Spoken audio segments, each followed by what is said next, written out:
ধরেন একটা specific character আপনার লাইফে আগে ছিল, এখন হয়তো ওই মানুষটা নাই, বাট আপনার অনেক রিগ্রেট কাজ করে ওই মানুষটাকে যদি আমি এই কথাটা বলতে পারতাম। আচ্ছা, ব্যাপারটা হচ্ছে এরকম যদি হয় তাহলে আমার একটা বেস্ট ফ্রেন্ড ছিল ভার্সিটি লাইফের, খুব ভালো ফ্রেন্ড ছিল।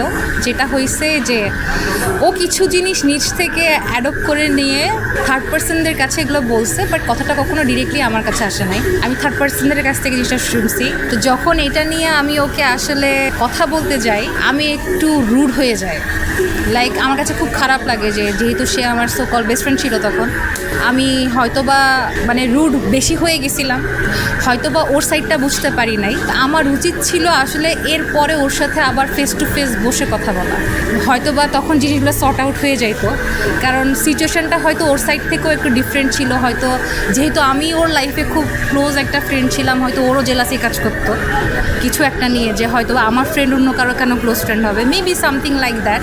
তো আমার যেটা নিয়ে রিগ্রেট ফিল হয় যে আমার উচিত ছিল ওর সাথে একটাবার সামনাসামনি কথা বলা। এখন কথা হয় না তা না, বাট বন্ডিং একবার যখন বন্ডিং ভেঙে যায় জিনিসটা আর কখনো সেম হয় না, সেটার সেম হয় নাই। বাট আমার অনেকটা সময় পরে মনে হয়েছে যে একটাবার সামনাসামনি বসার দরকার ছিল। এখন যদি সুযোগ পান ওই মানুষটার সামনে পাইলে, হোয়াট উড ইউ সে?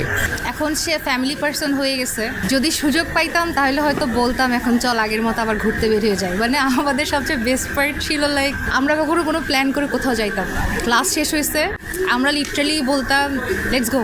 মানে ওই ছিল আমাদের সার্কেলের 3 ফ্রেন্ডের মধ্যে এমন একজন রেস্টুরেন্ট খুঁজে বের করতো, বাজেট ফ্রেন্ডলি রেস্টুরেন্ট, মানে লাইক যেগুলো আমাদের স্টুডেন্টদের জন্য তখন ভালো ছিল। তো এখন হয়তো বা দেখা হইলে বলতাম চল অনেক দিন এরকম ঘুরতে যাওয়া হয় না, আগের মতো করে লাইফটা এনজয় করা হয় না, চল আরেকবার যাই।